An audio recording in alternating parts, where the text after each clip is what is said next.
제프리 알렉산더라고 해서 미국의 사회학자인데요. 이분은 뭐 이론을 하시는 분이기도 하고 이론 사회학, 사회학 이론을 하시는 분이고, 근데 자기의 이론적 입장은 이제 컬처럴 소시올로지, 그러니까 자기 뭐 문화 사회학이다 이렇게 얘기를 하시는 분인데, 문화 개념이 이분한테는 중요해요. 그래서 이분은 이제 살아있는 분인데 이제 왜 이분을 중심으로 얘기를 하냐면, 우리 강좌의 특징이 이제 부르디에나 알렉산더 최신 사회학이라고 하는 현대 가장 그래도 최근에 살아 있었고, 부르디에는 이제 2002년도에 돌아가셨지만 최근까지 살아 있었고, 가장 이제 사회학의 여러 분야들을 이제 직접 해서 자신의 성과를 내신 분들인데, 이제 이런 분들의 이제 이런 분들이 설명하고 있는 내용을 우리가 이해를 하면 그래도 이제 빠르게 접근을 할 수가 있으니까 가장 잘 설명된 버전 중에 하나다 이렇게 생각하실 수 있죠.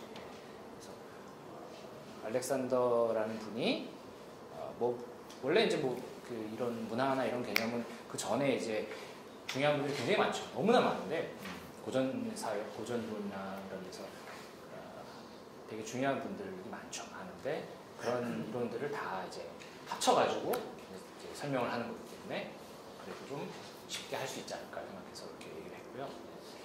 그래서 이제 포스트 모더니즘, 포스트 모던 이론, 포스트 모던 문화를 이해하는 데 있어서 우리가 이 세미나에서는 직접적으로 이제 뭐 포스트 모던을 막 다루진 않았잖아요. 그런데 이제 하여튼 기본 개념을 알아야 뭐 해먹으니까 그래도 이제 문화가 뭐냐 이런 걸 이해를 해야 되겠죠.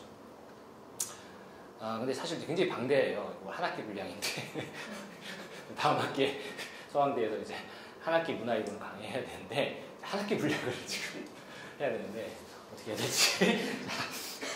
네, 그래서 이제 왜 문화 개념을 하냐면 포스트 모더니즘하고 무슨 관계가 있냐? 이게 인류학 뭐 여러 가지 것들하고 이제 관련이 있는 건데 하나의 문화를 상정하는 거예요. 하나의 문화. 이것만 있으면 우리가 뭐 포스트 모더니즘 이런 거하고 상관없어요. 그냥 우리끼리 잘 살면 되니까. 근데 이제 그게 아니라는 거죠. 문제는 또 다른 문화가 있는 거예요. 문화 A가 있고 B가 있는 것이죠. 이렇게 된 거죠. 현대 사회가. 뭐 이거는 이제 이미 서구가 그 제국주의 뭐 침략하면서 뭐 그 이전부터 있었던 얘기지만 이제 본격적으로 자신들의 문화, 그리고 이쪽은 뭐냐면 서구 문화라고 한다면 자기들의 문화죠. 왜 타자의 문화가 어떤 다른 문화를 발견한 거예요. 이게 뭐 타자가 여러 가지가 될 수 있어요. 동양, 서구의 입장에서 동양이 되는 것이죠. 다른 문화를 발견하고 다른 문화 보니까 이게 신기한데 얘네들 우리가 다른데 왜 이런 게 되는 거예요. 근데 이 관계를 사유하는 게 이제 포스트 모던 문화 이런 게 되게 중요한 거죠. 그냥 문화만 아는 게 아니라 관계를 사유하는 거죠. 두 문화가 두 문화의 차이와 공통점들 이런 것들을 어떻게 이해할 수 있을까 하는 것이 이제 큰 문제가 되는 것이죠. 뭐 다원주의, 상대주의 이런 얘기 다 여기서 나오는 거예요. 그러니까 여기 입장에서 왜 이게 여기 입장에서는 자기들이 절대적인 입장이죠. 자기들이 절대적인 입장인데 다른 문화를 때문에 이제 이게 우리 입장이 절대주의로 관철될 수 있을까라는 고민을 하게 되는 거예요. 얘네들은 우리랑 다른데? 그러면은 결국에 얘네들을 인정하려면 어떻게 돼요? 상대주의일 수밖에 없죠. 다른 문화를 인정하려면 우리가 절대적인 기준이 될 수가 없잖아요. 그러니까 이제 이렇게 간단하게 했지만 뭐 이 외에도 막 많이 상정할 수 있겠죠. 이렇게 문화 C 여기는 이제 외계인이 있다. 화성이 나타났다. 그러면 이제 또 되는 거죠. 뭐 수만 가지 상정할 수 있겠죠. 그래서 이 원들이 많아지는 건 이제 그거를 우리가 다원주의다 이렇게 하는 거예요. 기본적으로 현대사회라는 게 다원주의인데 뭐 이걸 꼭 서구라고 안 하더라도 아까 저번에 지난 시간에 뭐 얘기했지만 종교라는 하나의 필드로 얘기할 수도 있어요. 그러면 타자가 과학, 각 영역들. 그러니까 각 문화라는 개념을 어떻게 쓰느냐에 달렸지만 넓게 잡으면 이렇게 크게 잡으면 서구지만 좁게 잡으면 하나의 종교가 될 수도 있는 거고 하나의 공동체가 될 수도 있죠. 한국 사회, 한국, 뭐 미국 이렇게 다 할 수도 있죠. 프랑스 다 나라마다 다르고 또 나라 안에도 지역별로 전라도, 경상도 뭐 이렇게 할 수 있는 거예요. 이제 이런 식으로 대입해서 설명할 수 있는 거다. 로컬의 문제로 볼 수 있는. 근데 이제 이게 뭐 동양인데 뭐 자기들은 문화만 있다고 생각했는데 다른 문화를 보니까 자기들이 상대화되죠. 상대화돼. 그러면은 결국에 이쪽에서 들어오는 또 비판이 있어.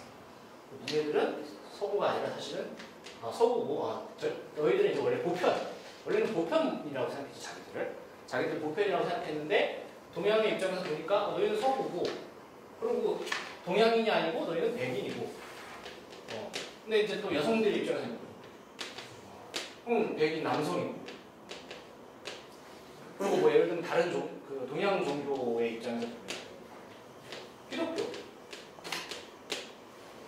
너희들의 문화는 사실은 보편이라고 주장을 하지만 얘네들이 보편이라고 주장을 하지만 보편이고 절대적인 거고 진리라고 주장하지만 사실은 특정한 서구에 국한돼 있고 지역적으로 유럽이고 뭐 아니면 영미권이고 백인들의 남성 주류 기독교의 입장에 불과한 것이 아니야 이런 비판이 되는 것이죠.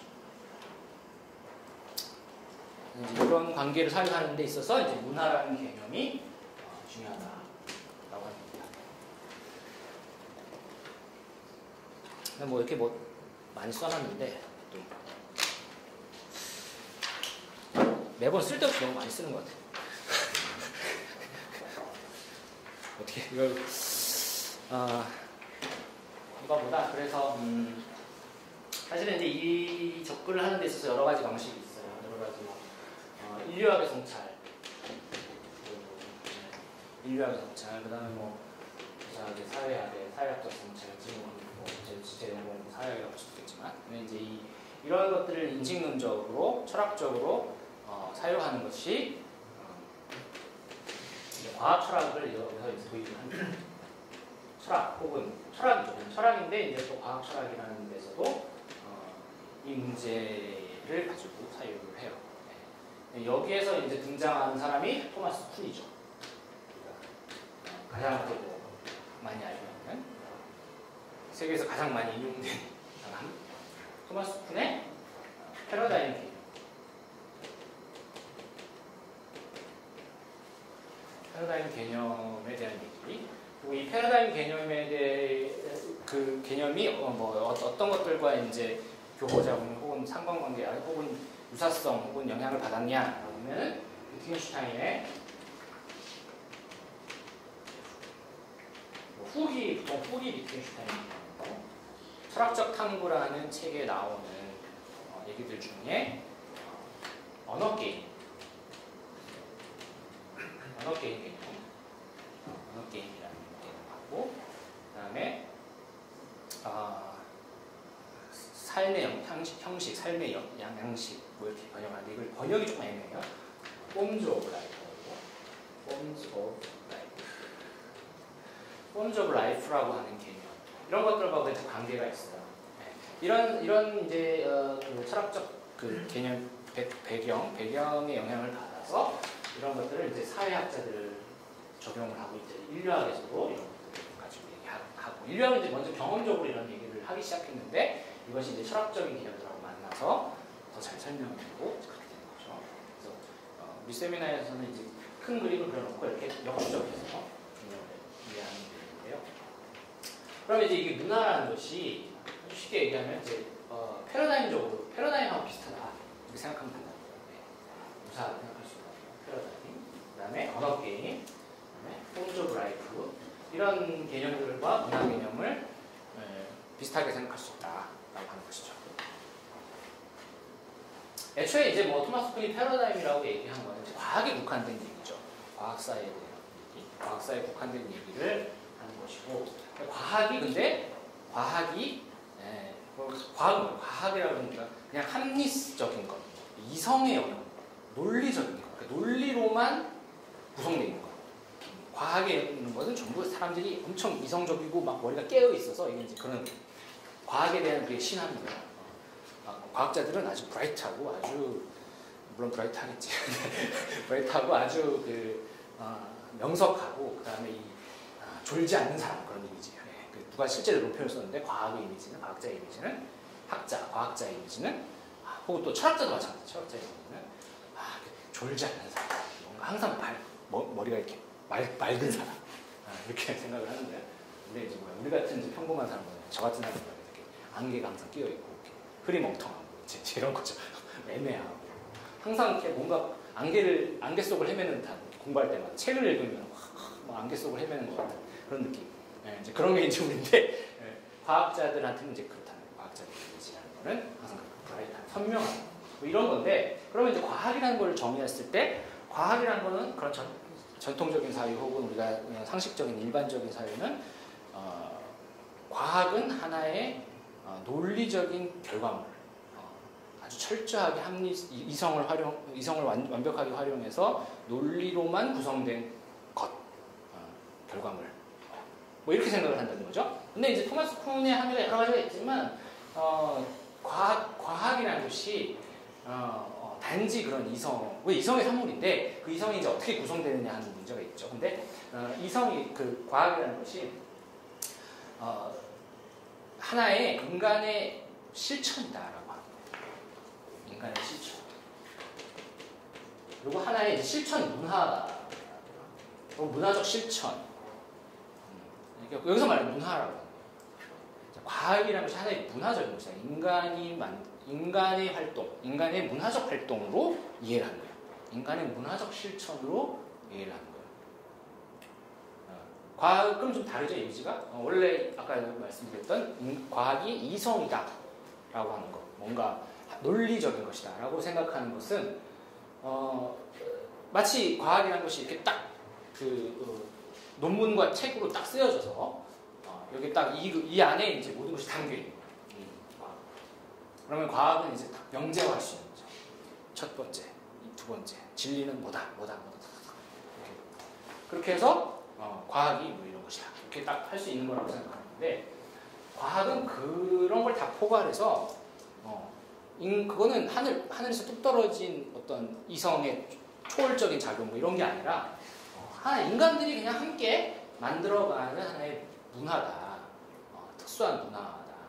그러면 과학만 그런 것이 아니라 원래 종교도 그렇고 다른 여러 영역들, 예술도 그렇고 다 그런 거죠.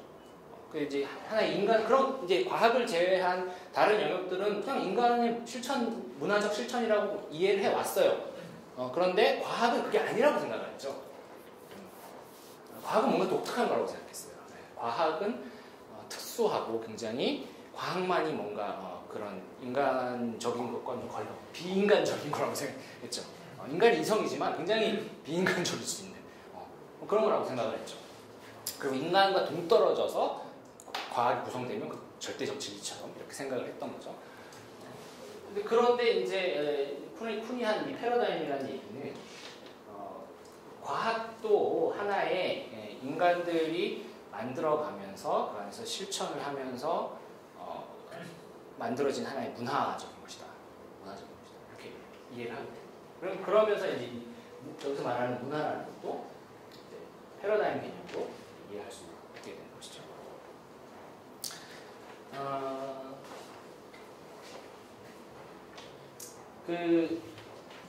이거를 이제 패러다임으로 도입을 하면 토마스 쿤이 과학혁명의 구조에서 예를 들면 이제 뉴튼 패러다임을 고전 물리 뉴튼 패러다임을 얘기해요. 뉴튼 패러다임이 왜 다른 패러다임으로 바뀌었다. 예를 들면 아인슈타인 상대성, 아인슈타인의 일반 상대성, 물론 그 전에 특수 상대성 이론이 있는데 상대성 이론으로 이제 패러다임이 바뀐 거예요. 고전 물리학. 뉴튼 같은 경우에 중력 같은 걸 얘기하죠. 위에서 사과가 떨어진다. 이렇게 했을 때 중력 그런 걸 얘기하는데, 그 중력이라는 거는 절대적 시공간이 있고 그 시공간 안에서 위치가 변동하는 거죠. 무게가 있어서 뭐 이런 걸 얘기하는 거야. 잡아당기는 힘이 있다 이렇게 해서 얘기하는 건데, 아인슈타인의 이론에서는 시공간이 상대화되죠. 시공간이 절대적으로 있는 것이 아니고 빛에 의해서 시공간이 상대적으로 빛이 기준이 돼요. 그러니까 여기서 기준은 뉴턴 물리학의 기준은 시공간에 고정되어 있는 기준이 있어요. 3차원적인 시공간. 그래서 좌표를 얘기할 수 있죠. 3차원적인 시공간에 이제 거기에서 이제 그게 기준으로 어떤 물리학을 얘기하는 거예요. 그래서 근데 이제 이 아인슈타인 이론에서는 이 시공간이 기준이 아니고 빛의 속도 혹은 뭐 우리가 흔히 있는 MC 스퀘어라고 하는 이 도시 이게 이제 기준이 돼서 에너지는 빛의 가속도 하고 질량 곱한 거다. 뭐 이런 식으로 나오는 거죠. 그러면은 이 기준이 사물을 보는 어떤 운동을 보는 기준이 여기 시공간의 절대적 기준에서 이 빛으로 바뀌는 거예요. 그래서 이제 이 시공간이 기준이 아니고 다른 형태의 기준을 도입을 하게 된 거죠. 근데 문제는 뭐냐면 그러면 뉴턴 패러다임은 아인슈타인 패러다임하고 이 뉴턴 패러다임을 비교했을 때 어떤 것이 더 우월할 수 있느냐? 왜 바뀌었느냐? 그러니까 우리는 우월하니까 바뀐 거 아니냐 이렇게 생각했다는 거예요. 처음에 이제 철학자들은 아니면 과학자들은 뉴턴이 설명을 못하니까 아인슈타인이 설명을 했다. 그래서 너무 덥네. 이렇게 덥지 또. 네, 좀 꺼주세요. 이걸 뺐어. 그래서 왜 바뀌었느냐라고 했을 때 이 뉴턴 패러다임이 아인슈타인 패러다임보다 못해서 이게 이제 못하고 아인슈타인 패러다임이 훨씬 훌륭하게 되기 때문에 여기에서 여기로 이동이 된 것이다. 이거를 이제 저기 뭐죠? 여기서부터 여기로 어떤 이론이 파생된 것이다. 내지는 이게 이제 극복되고 이것으로 나아간 것이다. 더 나아진 것이다. 그래서 이제 기존의 이론을 기각하거나 이걸 틀렸다고 하거나 아니면 이것이 설명하지 못하는 것까지 다 설명해서 완성된 것이다. 이렇게 설명하는 거죠. 그래서 이 두 가지 패러다임 사이에 우월성이 있다고 이제 기존에 봤었어요. 우월성이 있다고 봤었어요. 근데 흔히 얘기하는 건 그게 아닌 거예요. 흔히 얘기하는 건 뉴턴 패러다임이 아인슈타인 패러다임보다 못했기 때문에 기각당한 건 아니라는 거야. 그 이유는 뭐냐? 그 이유는 이 뉴턴 패러다임을 지지하는 사람들보다 아인슈타인 패러다임을 지지하는 사람이 늘어났다는 거예요. 근데 구체적으로 뉴턴 패러다임에서 무엇을 설명하면 그 설명이 안 되는 사례들이 나타나요.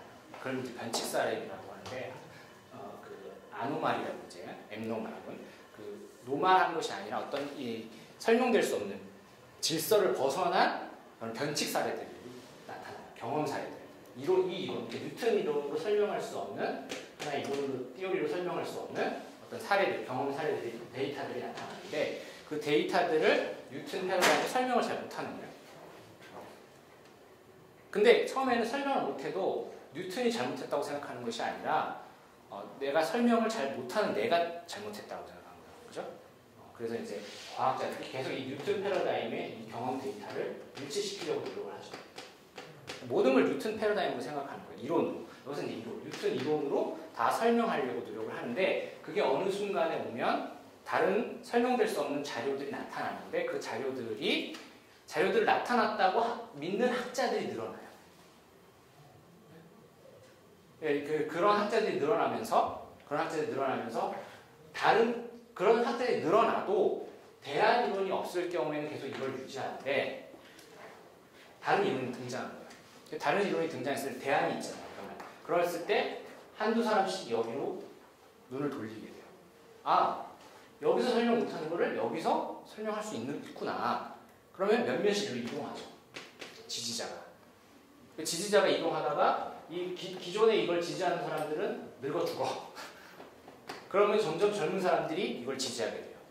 그러면서 이 이론으로 설명하지 못하는 것도 이 이론으로 다 설명할 수 있구나. 그리고 이 부분에서 일부분은 변형해서 뉴턴 이론의 어떤 부분을 변형해서 이해하는 거예요. 아인슈타인 이론으로.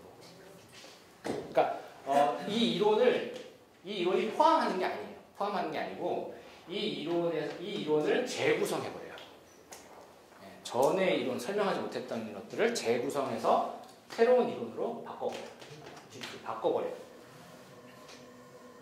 그랬을 때 이 이론과 이론 사이에 경험적인 증거가 이쪽이 우월해서 이쪽을 선택한 것이 아니라는 거죠.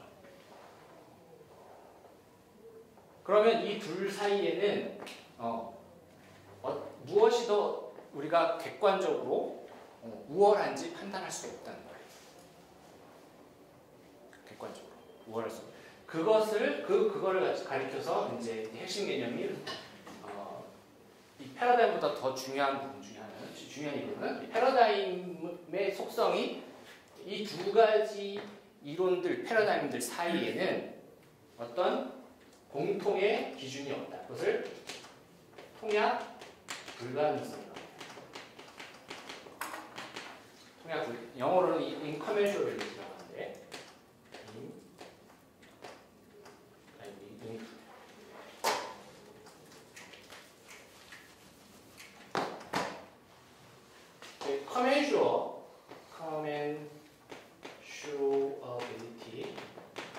commensurability가 이제 통합 가능성이냐, 공통 가능성이에요. 공통 그 소수의 약분하는 거 있잖아요. 공통의 소수. 그러니까 뭐 예를 들면 15의 공약수는 3과 5가 되나요? 이렇게 뭐 공약수가 있단 말이에요. 공통의 소수가 있는데 그 소수 공약할 수 있는 둘 사이에 공통의 기준을 만들 수 있으면 그걸 commensurability라고 하는데 그 공통의 기준이 없다고 할 때는 의미를 붙이는 거죠. incommensurability. 그래서 이거를 공통의 서로 통할 수 있는 기준이 없다라고 합니다.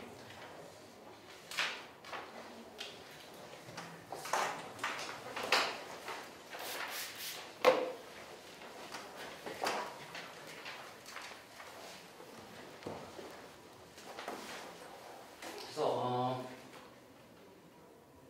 이 incommensurability, 통합 불가능성이 패러다임과 패러다임 사이에 핵심이라는 거예요. 저 지난 시간에 제가 그런 얘기 드렸지만 더 구체적으로 얘기하면 자, 이쪽의 이론이 삼각형에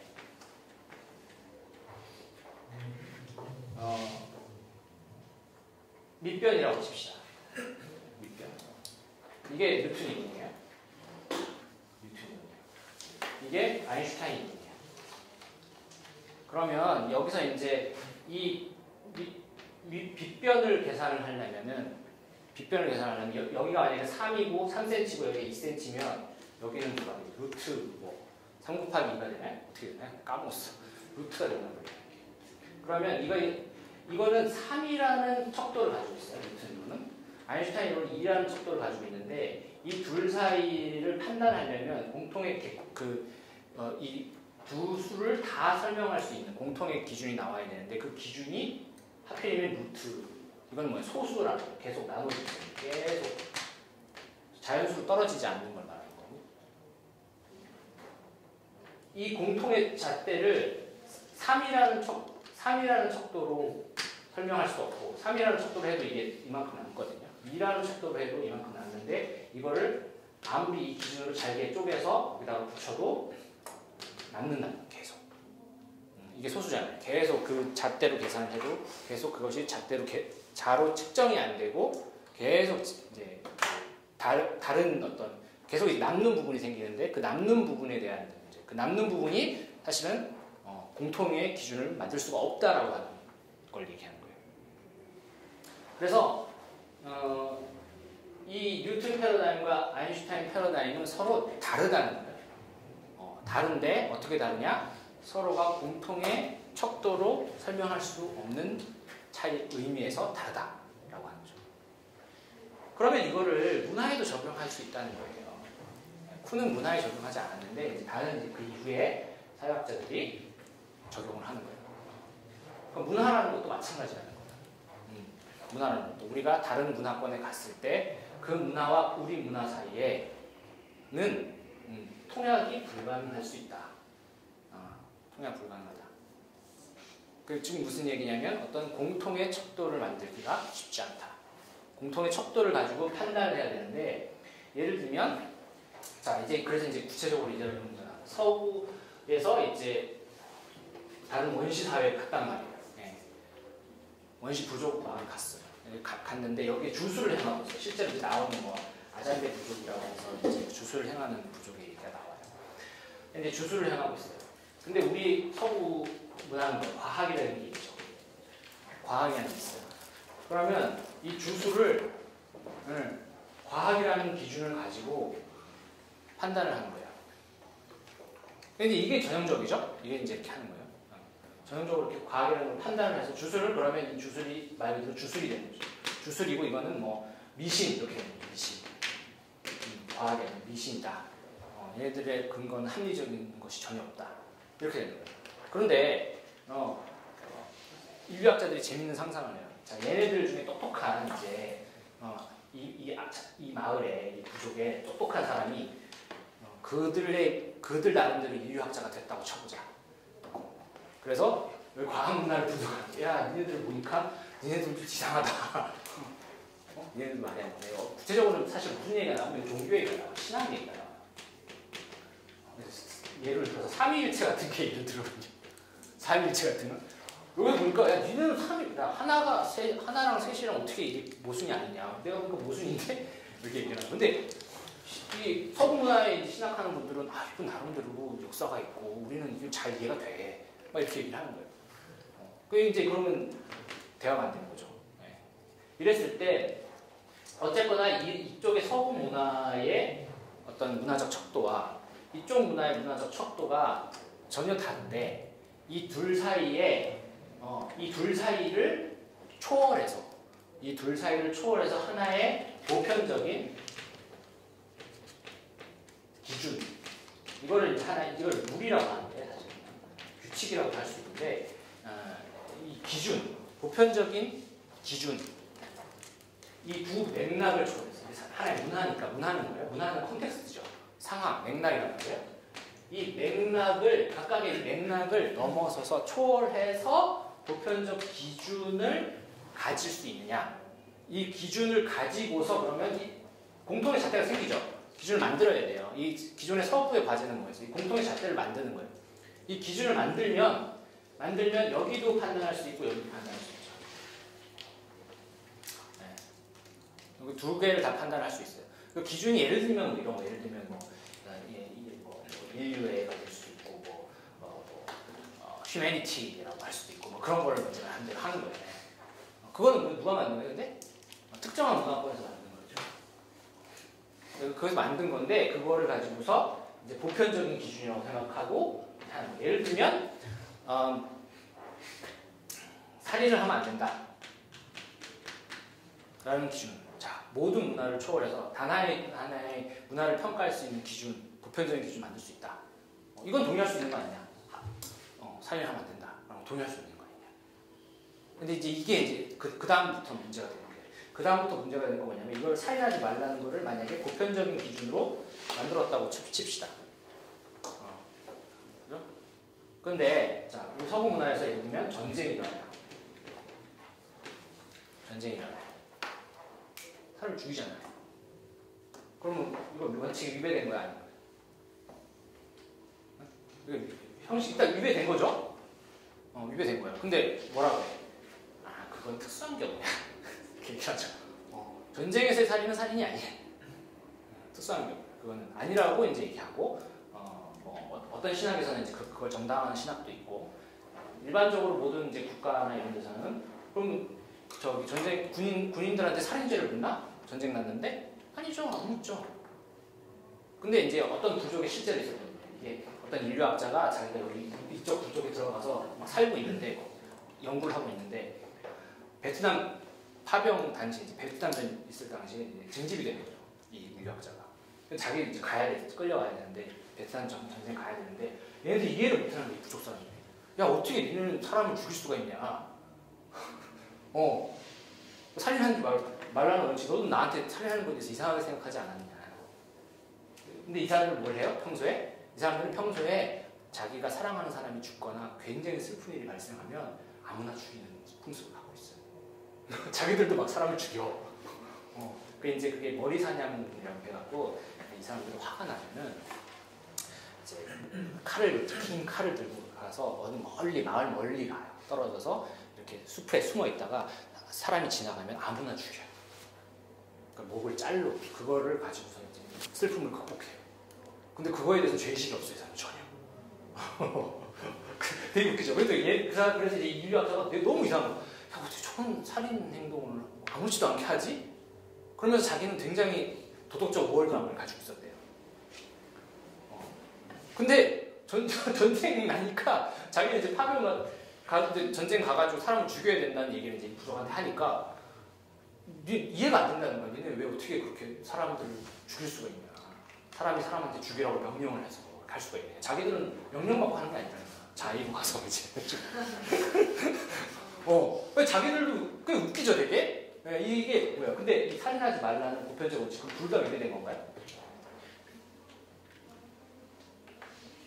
그래서 중요한 것은 이 포스트 모던하게 무슨 관계가 있냐면 살인하지 말라는 이 규범적인 차원을 이렇게 이 규범으로 이 두 문화를 설명할 수가 없다는 거예요. 규범을 설명하는 게 아니라고요. 이 규범이 어떻게 적용되느냐 갈 얘기를 해야 돼요. 그걸 본다는 거예요. 그러니까 이게 묘한 게 이제 물론 포스트 모더니즘이 입장 차이가 좀 있어요, 다 그 안에. 그런데 보편을 거부한다, 메타 서사, 거대 서사를 거부한다라고 했을 때 이 극단적인 포스트 모더니즘의 입장을 유연하게 해석하면서 그걸 상대주의 논쟁을 피하는 하나의 이제 방식으로 제시될 수 있는 게, 그러니까 뭐냐면 이 살인하지 말라는 거를 포스트 모더니즘이 보편적인 것 자체를 그냥 기각하는 게 아니라 중요한 것은 이 살인하지 말라는 걸 보편적인 거라고 얘기해도 의미가 없다는 거예요. 중요한 거는 이 살인하지 말라는 게 구체적인 맥락에서 어떻게 적용되느냐를 봐요. 그 적용되는 맥락에 따라서 서로 다르게 해석이 되고 다르게 실천이 돼요. 구체적으로 어떻게 실천되느냐를 봐야 된다는 거예요. 자, 그것이 바로 쿤이 얘기하고 있는 이 패러다임의 문제의식 중에 하나예요. 과학을 볼 때, 이 과학이 그러면 기존에 뭐예요? 과학을 설명하면 전부 합리적으로 뭐 이렇게 보편적인 명제 다 설명하는 거예요. 근데 쿤이 얘기하는 건 실제로 들여다봐. 실제 보면은 사람들이 여기서 여러 가지 짓을 하고 있다. 그죠? 여기서 실제로 실험을 하면서 부딪히는 문제들이 있고, 그 매뉴얼에서 다 하지 못하는 얘기들을 여기서 이제 사실 과학 활동에서 하고 있다. 그런 것들 구체적인 실천을 보고 그 실천들 속에서 예를 들면 과학이 이렇게 해야 된다는 게 뭐예요? 보편적인 법칙이 있다고 할 때 그 법칙에 대해서 실제 과학자들은 그 법칙을 기계적으로 적용하냐? 아니야. 기계적으로 적용하는 게 아니라 맥락에 맞게 변형하는 거죠. 살인하지 말라는 규범이 있다고 해도 이 규범을 맥락에 맞게 활용하는 거예요. 법을 해석하는 것도 마찬가지죠. 다. 그 맥락에 맞게 활용하는 거예요. 그 얘기를 이제 이 패러다임을 통해서 얘기를 하는 거예요.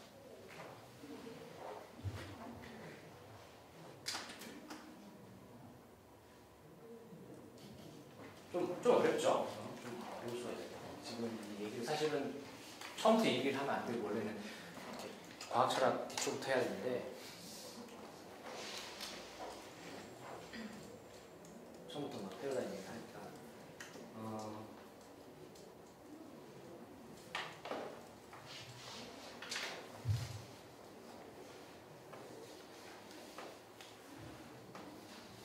자, 그런데 이 이제 문통의 척도가 없다는 게, 문통의 척도가 없다는 게, 그러면은 이 두 문화 사이에 우리가 대화할 수 없느냐? 그 얘기가 아니라는 거예요. 그러니까 이제 상대주의를 잘못 이해를 하면, 물론 상대주의 중에도 그렇게 주장하는 사람이 있을 수 있지만, 저 입장에서 상대주의를 잘못 이해를 하면, 상대주의는 그냥 너와 나가 그냥 다르니까 대화하지 말자로 들릴 수가 있어요. 문화 사이의 대화 단절. 나와 타자 사이의 대화 단절. 이게 타자로도 변형될 수 있는 거잖아요. 나와 다른 사람과의 대화 단절. 근데 이제 이게 그 소위 이제 기독교 문법 중에 기독교 세계관이라고 하는 것이 있는데요. 거기에서 이제 좀 제가 볼 때는 문제적인 부분이 있어요. 기독교 세계관을 공부하시는 분들 중에는 이게 다 세계관이라고 보는 거예요. 그렇죠. 어떤 면은 세계관 맞아요. 세계관과 세계관 사이 대화. 다 세계관이죠. 월드뷰. 세계관 어떻게 정의하느냐에 다른 건데 세계관이죠. 모든 월드뷰, 세계를 보는 관점 이렇게 생각하십니다. 근데 여기서 이제 잘못된 결론을 가면 대부분 이제 세계관, 기독교 세계관을 하시는 분들이 기독교 세계관 말고 다른 종교는 다른 세계관이잖아요. 그럼 너와 나는 가치가 달라, 전제가 달라. 전제가 다르니까 아무리 대화해도 소용없어. 대화하지 말자 이렇게 돼요. 근데 그게 아니에요. 그 패러다임 개념을 패러다임 개념을 이해를 하면 그렇게 될 수가 없어요. 이 둘 사이에 다르다고 하는 거는 대화를 할 수 없다는 얘기가 아니에요. 비교할 수 없다는 얘기가 아니에요. 비교할 수 없다는 얘기가 아니라 단지 이 두 기준을 둘 다 만족시킬 수 있도록 초월적인 기준을 뽑아내서 그 기준에 입각해서 다시 이 둘을 평가할 수가 없다는 거예요. 근데 비교는 할 수 있어요. 어떤 식으로? 다양한 방식으로 비교할 수 있어요. 그게 사실은 포스트 모더니즘이라고 생각할 수 있죠. 제가 생각할 때. 그러니까 다양한 방식으로 비교할 수 없다고 생각하는 게 포스트 모더니즘이 아니고 기존에는 이제 보편적인 메타서사가 거부되니까 비교할 수도 없고 대화할 수 없다. 그리고 다 서로 상대주의다 이렇게 생각하는데 그게 아니고 비교할 수 없는 건 아니고 대화할 수 없는 것도 아니고 그 둘을 단 하나의 기준으로 비교할 수 없다는 거예요. 여러 가지 기준으로 비교할 수 있어요. 자, 예를 들면 나와 여기 전도사님 간에 비교를 한다고 치고요. 자, 뭘로 비교할까? 단 하나의 기준으로 비교할 수 있어요? 단 하나의 기준으로. 그게 아니라 예를 들면 키라는 걸 설정을 해놓으면 비교가 되죠. 몸무게 설정을 해놓으면 비교가 돼요. 뭐 여러 가지 방식으로. 전공 이렇게 하면 비교가 되죠. 그러나 그 모든 걸 뛰어넘어서 그 모든 걸 초월해서 우리 둘로부터 초월하는 객관적 기준을 만들어서 그걸로 비교할 수 있느냐. 기존에 할 수 있다고. 예를 들면 인간성이라는 치고 정말 인간다움이라는 걸 만약에 설정했다고 칩시다. 인간다움. 누가 더 인간다움? 제가 더 인간다움을 하나 아니면 저는 그죠? 거기에서 폭력적인 사태가 발생하는 거예요. 여기서 이제 기존의 이제 입장에서는 뭐가 되겠어요? 주도권을 가진 입장에서는 자기들이 더 뭐에 닿다, 보편에 가깝다라고 얘기할 수 있겠죠. 근데 이제 그렇게 할 수 없다는 거죠, 생각을. 다른 각각의 다른 기준. 그러면 문화 사이에도 여러 가지 방식으로 비교를 하는 거예요. 다른 기준 그때 다른 상황, 다른 기준을 놓고서 비교를 하는데 그 기준이라는 건 그런 이 둘의 기준을 다 초월해서 객관적으로 존재하는 그 기준이 아니라는 거예요. 그 기준은 계속 바뀌는 거고 그 기준은 상황에 따라 해석이 되는 거예요. 맥락 속에서 해석되고 달라진다는 거죠. 근데 그렇게 네. 되면 또 나름대로 한계성이 또 있지 않아요? 너도 그때는 너도 진리는 없고 이렇게 말이 예. 그럼요. 그거를 한계라고 볼 수도 있지만 가능성이라도 볼 수 있는 거죠. 왜냐하면 물론 이제 아주 너도 옳고 나도 옳고 그렇게 얘기하는 게 좀 어폐가 있어요. 여러 가지 설명이 필요한데 상대주의를 잘못 그냥 그걸 이제 극단적인 좀 이해를 하면은 그냥 너도 옳고 나도 옳다 이렇게 생각할 수 있는데 그게 아니고 아까도 얘기했지만 너도 옳고 나도 옳고 할 수 있어요. 첫 번째는 할 수 있는데 기준을 설정할 수 있어요. 규칙, 기준을 설정할 수 있어요. 그 규칙을 만들 수가 있어요. 자, 너도 옳고 나도 옳고 하는데 예를 들면 과학에서는 규칙이 있어요. 여러 가지 규칙을 과학자들도 얘기할 수 있는데 예를 들면 이론의 단순성이라고 해봅시다. 자, 너도 옳고 나도 옳고 그렇죠. 근데 단순한 것이 좋은 것이다라는 것이 과학의 일반적인 규칙이에요. 과학 이론은 단순할수록 좋다. 자, 아까 E는 MC 스퀘어 단순한 점이죠. 과학의 물리학이나 이런 데서는 통합 이론은 모든 걸 통합하는데 하나의 이론으로 통합하는 거죠. 다 가장 단순한 한 가지 원리로 다 설명할 수 있으면 그게 가장 좋은 것이다라는 컬처예요. 그게 문화예요. 거기 근거가 있어요? 그 자체는 근거가 없죠. 그 자체는 근거가 없는데 그렇게 했을 때 비교가 가능하다고 보기 때문에 이렇게 하는 거예요. 그래서 너도 옳고 나도 옳은데 단순한 기준으로 보자. 그러면 한 사람이 더 나을 수가 있죠. 근데 또 다른 기준은 있어요. 이거 말고도 단순성 말고도 예를 들면 엄격성이라고 해봅시다. 몇 가지 있는데 까먹었어요.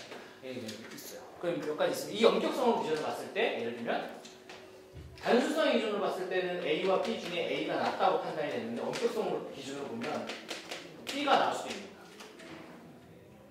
여기에서 이제 갈등이 발생해요. 그러면 이 기준과 이 기준 중에 어떤 게 더 우월하냐? 제 말이 그거예요.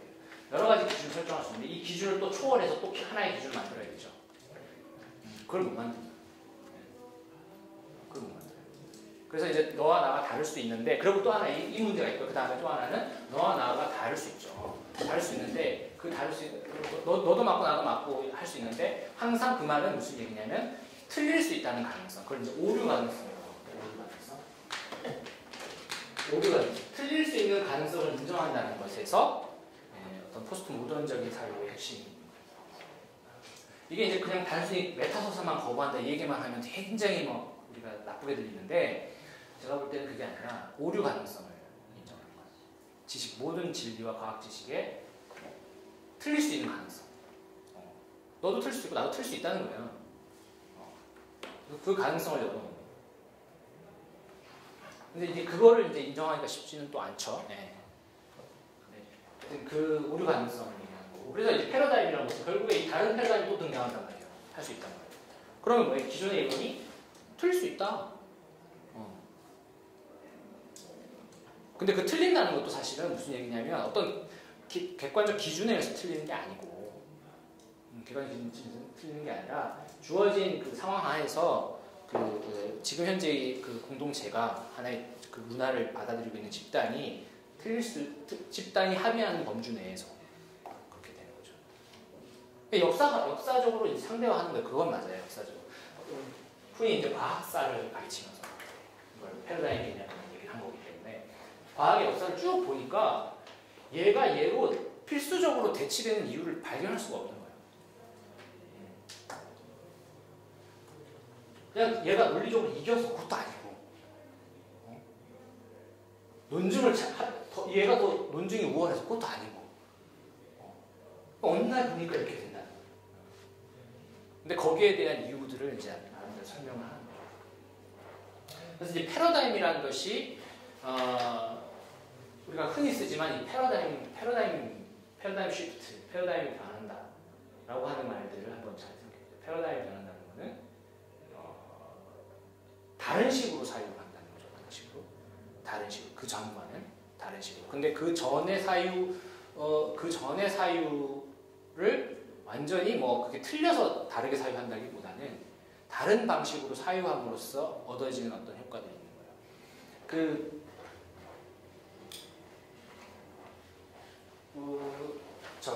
그림 되게 유명한 그림 오리 토끼 그 그림 아시죠? 네.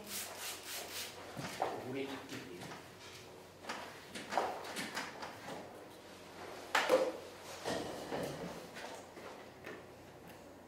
아 진짜 어려워요. 이게 이제 오리 토끼 그림이에요.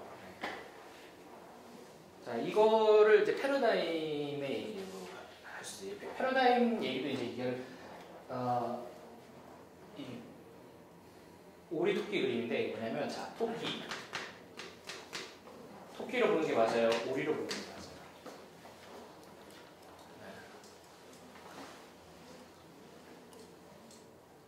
맞아요. 하나의 패러다임으로 토끼 패러다임으로 보면은 자 이 그림 상황을 구체적으로 우리가 묘사할 수가 있어요. 자 여기 북이 앞으로 나갔다. 이것은 귀라고 할 수 있다. 토끼는 귀가 두 개인데 뾰족한 것이 두 개 나왔으므로 이 두 개는 귀라고 봐야 된다. 자, 그리고 동그라미가 하나 있는데 자, 토끼의 한쪽 면을 보여준 거라고 할 수 있다. 설명할 수 있죠. 굉장히 논리적으로, 합리적으로 설명할 수 있어요. 그게 토끼 패러다임. 근데 자 아니야 오리 패러다임 본 사람 어느 날 갑자기 좀 이상한데 방향이 이렇게 좀 이상하잖아. 그럼 이거를 한번 오리로 보는 게 낫지 않을까라고 누가 이제 대안적인 이론을 제시한 거야. 그러면 이제 설명을 하죠 이 사람은 나름대로 합리적으로. 자, 오리도 이렇게 튀어나온 게 두 개다. 입이라고 보는 게 낫지 않을까? 입이다. 이렇게 설명을 하는. 그러면은 얘 말도 듣고 보면 맞죠. 그럼 네 말도 맞고 내 말도 맞고 단지 이런 얘기는 아니에요 사실. 근데 잘 들어보세요. 그러면 오리로 볼 수도 있다는 거예요. 그럼 패러다임이라는 거 그러면은 자, 이 그림이 뭘 말하는 거냐면 과학에서는 경험 자료라고 해요. 경험 데이터고 경험 자료. 주체 밖에 세계에 있는 경험 자료. 만져볼 수 있는 실체 경험 자료. 이 경험 자료가 객관적으로 주어졌다고 쳐요. 주어졌다고 했는데도 불구하고 토끼라는 건 하나의 토끼라는 이론일 수도 있고 토끼라는 관점에서 보는 거예요. 토끼라는 관점에서 보는 거하고 이 경험 자료가 필연적으로 어느 쪽을 지지할까요?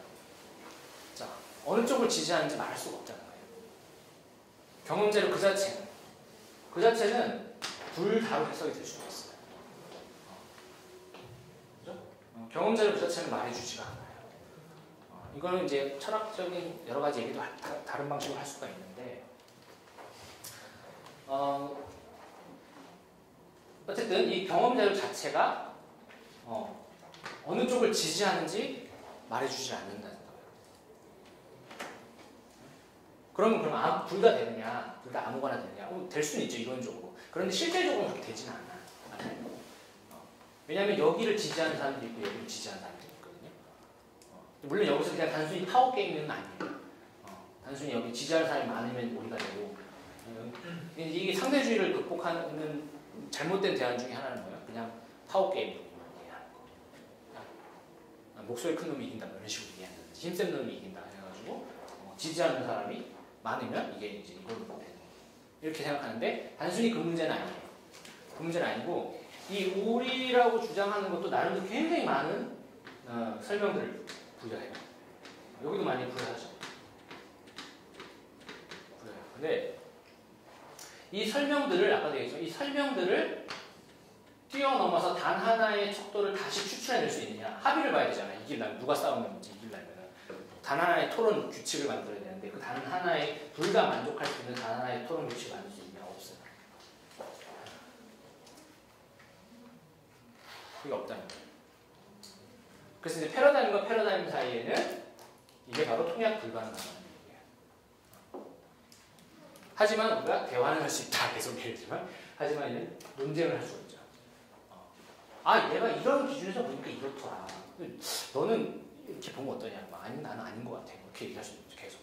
계속 다른 기준. 그때 이 기준에 보면 이렇게 되는 건데 저 기준에서 보면 네 말이 맞고 내 말이 맞고 뭐 이렇게 하는 거예요.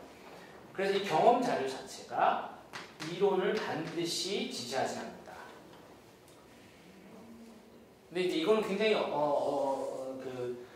포스트 모더니즘에서 얘기 안 하는 과학 철학적인 얘기인데 이게 굉장히 중요해요, 사실. 왜냐하면 오늘날의 그 학문에서의 문제는 다 이런 문제예요. 경험 자료가 이론을 그 자체로 뒷받침할 수 있느냐. 그러니까 물리적인 거나 아니면 외부 경험이 어떤 이론을 정당화해 줄 수 있느냐라고 하는 거예요. 그럼 여기서 중요한 건 뭐예요? 해석이에요. 해석인데 그 해석은 아까 얘기했지만 각각의 기준을 그때그때 다르게 설정할 때마다 그럼 이것은 뭐예요? 이 왜 그때그때 다르게 설정하냐면 자기가 주어진 상황에 따라서 맥락에 따라서 그렇게 한다는 거예요. 그것을 프랙티스라고 하는 거예요. 실천이라고 하고 이 실천을 이제 아리스토텔레스는 이걸 실천적 지혜라고 얘기해요. 프로네시스라고.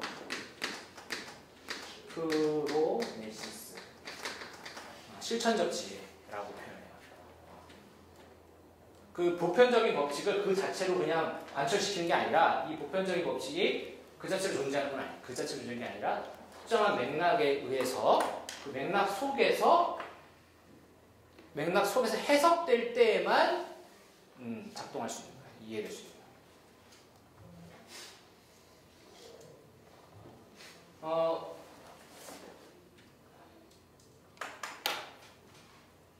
아주 극단적인 사례를 들면은 뭐 분필 같은 것도 자 우리는 이걸 분필이라는 문화권에서 그러니까 분필을 사용하는 문화권이 있는 거예요. 분필로 이렇게 사용하는 거예요. 이게 실천적 지혜, 프랙티스 하는 거지.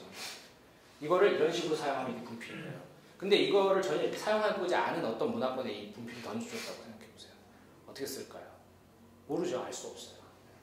근데 그것이 이런 방식으로 쓰여지지 않는다고 해서 틀렸다고 말할 수 있는 것인가? 그 사람들은 이걸 다르게 이름 붙이고 다르게 정의할 수 있어요. 심지어 이것을 숭배할 수도 있죠. 그렇죠? 이게 경험 자료. 이 경험 자료, 왜 밖의 세계 데이터가 그 자체로 띠오리를 말해주느냐? 자신의 속성을 막 발산해서 얘기를 해주느냐? 그렇지 않다는 거예요.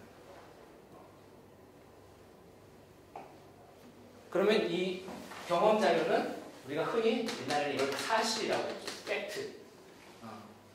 이제 오늘날 이걸 좀 구분하기 위해서 브루탈 팩트라든지 하드 팩트라든지 이렇게 얘기해요.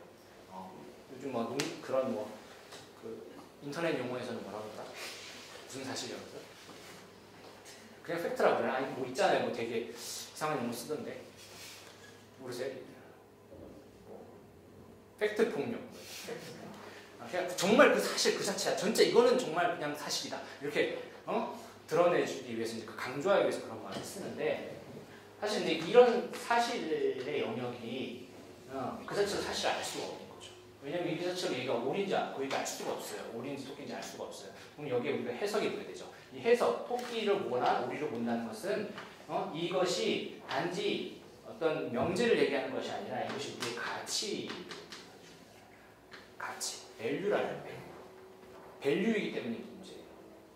그래서 그 포스트 모던 사유에서의 핵심은 아주 넓은, 아주 넓게 사상사적으로 평가를 했을 때 근대라고 하는 것은 사실과 팩트와 가치, 이론이 일치하는 거예요. 그것을 같다고 봤어요.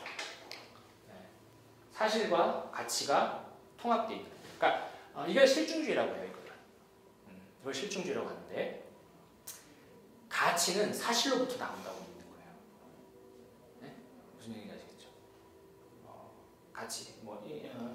인간이 왜 인간다워야 돼? 그 가치잖아요. 가치. 인간은 휴머니티, 가치다. 그러면 그 가치는 뭐예요? 인간의 본성이라는 팩트에서 나온다고 생각합니다. 본성을 팩트에 지으고 그 자체로 변하지 않는 거. 그러면 본성과 도덕이 일치하죠. 인간이 그렇기 때문에 그렇게 해야 돼. 라고. 이걸 사실과 가치가 일치하는. 거기서부터 이제 그것은 이제 소위 근대적인 방식이라고 한다면, 굳이 얘기하면 사실은 더 좁게 보면 이제 그걸 실증주의라고 하는데 실증주의는 사실로 증명되지 않는 가치가 없는 거예요. 네? 그렇지만 우리가 진실이라고 하는 단어를 한국말에 이 말이 참 좋은데 영어에서는 이 말이 참 구분이 안 돼요. 영어에서 트루스는 진실이기도 하고 진리이기도 하고 그래서 좀 구분이 잘 안 돼요. 근데 한국말에서 진실이라고 하는 것은 좀 구분이 되죠. 진리와 진실이. 약간 뉘앙스가 차이가 있잖아요. 진실이라고 했을 때, 자, 이 진실은 뭐예요? 사실과 분리되어 있죠. 맞죠? 사실과. 탈근대라고 하는 것은 이 가치와 사실의 문제가 어느 정도 분리가 되어 있는 거예요. 그리고 필연적인 관계가 아닌 두 가지가. 자, 뭘로 예를 들 수 있어요? 문학이 왜 진실을 이렇게 진정성, 그걸 진실이라고 얘기해요. 진리라고 얘기하진 않잖아요. 진실이라고 얘기해요. 왜 문학을? 문학적 사실로 진실이라고 얘기해요. 그게 진짜 팩트예요. 그거 아니냐? 역사적 의미에서 팩트 아니잖아요. 하드 팩트 아니란 말이에요. 그죠? 팩트 아닌데 거기에서 진실이 있다. 그건 뭐예요? 가치라는 거예요. 가치. 어떤 가치가 있다는 거예요. 팩트는 아니면 팩트와 상관없이 어떤 가치가 있다는 거예요. 그걸 얘기해 주고 있는 거죠. 예술도 마찬가지죠.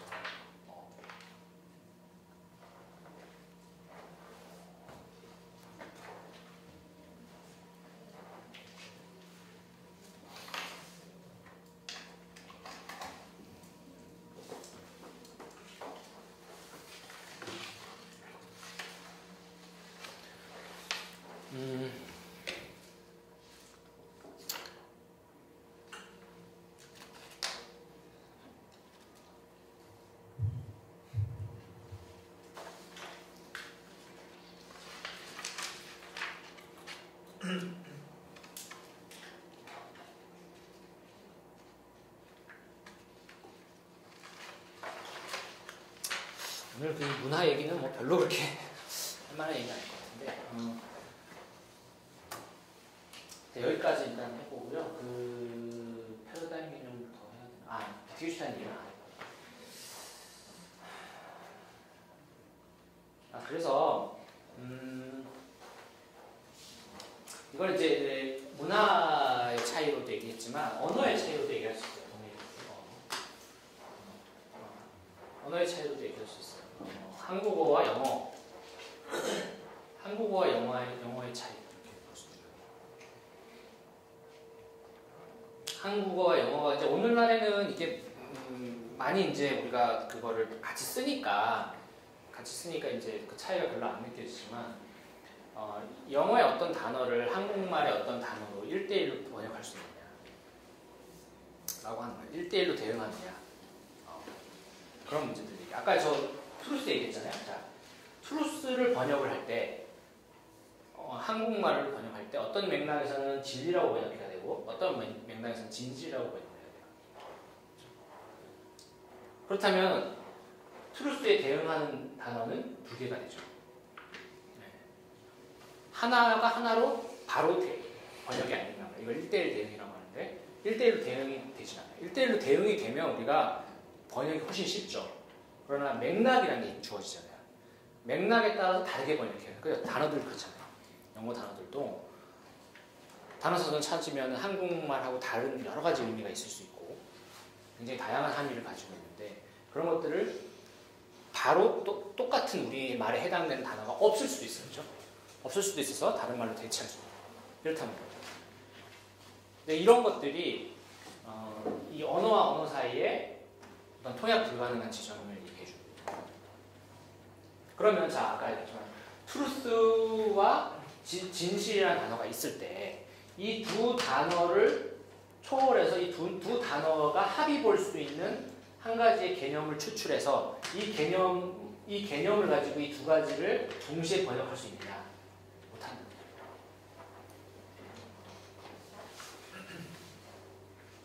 뭔가 형이상학적인 어떤 개념을 하나 만들어야 되는데 못한다.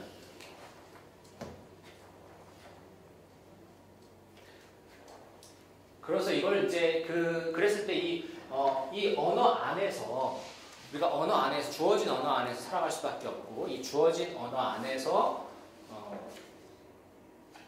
우리의 논리를 전개하고 이해할 수밖에 없다라고 해서 이제 그걸 언어 게임이라고 합니다.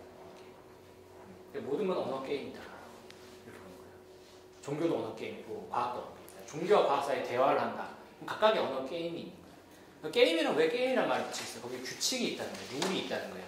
근데 그 룰은 달라요. 자, 게임이라고 하면 또 뭘 떠올릴 수 있어요? 스포츠 떠올리면 돼요. 네. 예를 들면 야구라는 게임이 있고요. 축구라는 게임이 있다고 해봅시다. 그러면 간단하죠. 이렇게 하면 이 비유가 잘 되죠. 자, 야구하는 사람하고 축구하는 사람이 만나서 자, 우리 둘이 공통의 룰 하나 만들자. 되냐고? 안 되죠? 둘 다를 만족시킬 수 있는 룰이 있을 수 있냐? 그 룰을 초월적으로 만들 수는 없어요. 근데 특정한 부분에서 예를 들면 우리 둘 다 공을 쓰니까 공이라는 기준 하나 가지고 딱 얘기를 해보자 하면 얘기를 해볼 수 있지. 얘기를 못하는 건 아니에요. 처음에 미식축구가 생길 때 이런 비슷한 논쟁들이 있었어요. 영국에서 미식축구가 아니지 영국이니까 그 풋볼이 있을 때 그게 이제 미국으로 넘어가서 그렇게 된 거잖아요. 그게 갈라진 거예요. 계보가. 그죠? 미식축구랑 사커와 풋볼이 사커죠. 하고 미식축구 영어로 뭐죠? 미식축구가 영어로 풋볼이고. 그렇죠. 축구는 사커. 네, 그렇게 이렇게 두 계보로 나눠지잖아요. 그러니까 발로 차는 거하고 몸으로 들고 뛰는 거하고 두 계보로 나눠지는데 그리고 어쨌든 영국 다큐멘터리 제가 옛날에 봤거든요. 보니까 거기서 이제 미식축구 아니라 헷갈려. 영국에서 뭐라 그러지 그걸? 럭비의 이제 역사를 얘기를 해주는데 처음에 이제 대학에서 이제 각 대학마다 막 공 들고 이제 하는 게임들이 생겼는데 다 룰이 다른 거야. 다 룰이 달라요. 어떤 데는 들고 뛰자, 어떤 데는 들고 뛰는 것만 되고, 어떤 데는 뭐 들고 차고 다 된다, 어떤 데는 뭐 다 달라 룰이. 그래가지고 이제 그거를 이제 계속 모여서 이제 합의를 하기 시작한 거죠. 토론을 하기 시작한 거죠. 그러면서 이제 정착이 돼서 이제 두 계보로 갈라져 갖고 이렇게 된 건데 어쨌든 얘기는 해볼 수 있다는 거예요. 해볼 수 있지만 이 두 가지를 다 만족시키는 완벽한 룰을 하나를 만들어서 할 수는 없다는 거예요. 그래서 이걸 게임이라고 표현했던 거고, 그 게임은 이 폼적으로 해서 중요한데, 그 다음에 그 게임은 뭐냐면, 이 게임에서 이제 이 언어 게임에서 자 오리 토끼가 있을 때 오리의 어떤 설명, 오리에 대한, 오리가 왜 내가 이거 오리라고 볼 수밖에 없는 정당화를 할 거 아니야. 정당화를 한다. 오리라고 정당화를 해. 토끼라고 막 정당화를 해. 이 정당화를 하는 이 논리적인 어떤 규칙, 규칙을 적용하는 방식이죠, 사실은. 나름대로 자기들 논리 규칙이 있어요. 그 규칙이나 토끼를 주는 규칙이나 이 규칙이 어디에 배치되어 있다? 사회 속에, 사회에 배치되어 있다. 공동체, 집단에 배치되어 있다. 그게 바로 컬처잖아요. 그게 문화잖아요. 문화 속에 배치되어 있다는 거예요. 그러니까 문화에 따라서 그 규칙을 적용하는 방식이 달라요. 거기에 그 문화에서 학습된다는 거예요. 쉽게 얘기하면. 그렇게 이런 식으로 배워왔던 사람은 이런 식으로 논증을 하는 거예요. 저런 식으로 배웠던 사람은 저런 식으로 논증을 하는 거예요. 근데 그게 바로 사회에 배태되어 있다는 거예요. 그래서 그 사회에 배태되어 있다는 건 인간의 삶의 스타일, 삶의 양식, 삶의 아주 근본적인 차원을 비트겐슈타인이 얘기하려고 했는데 그런 차원, 그 차원을 폼즈 오브 라이프라고 얘기를 합니다. 이 폼즈 오브 라이프도 사실 해석이 되게 좀 복잡한데 여러 가지가 있는데 그냥 대체로 그냥 이렇게 설명할 때 하나의 문화라고 볼 수 있습니다. 우리의 삶의 방식. 폼즈 오브 라이프가 아주 넓게 보면 인간 삶의 전체적인 공통적인 어떤 것들, 폼즈 오브 라이프. 예를 들면 굳이 얘기하면 인간이 태어나고 뭐 이렇게 생활하고 하다가 죽는다. 폼즈 오브 라이프. 보편적인 게 있죠. 네. 어떤 그런 삶의 양식. 그건 누구나 인간이 가질 수밖에 없는. 뭐 사랑하고 뭐 미워하고 이것도 폼즈 오브 라이프가 될 수 있어요. 굉장히 이제 바운드가 넓은 개념이에요. 근데 그런 것 자체가 굉장히 그 자체가 초월적인 게 아니라 그냥 이 땅에 인간 사회 속에 있는 거예요. 사회 속에서 사람들은 사랑하는 법을 알고 배우고 그러잖아요.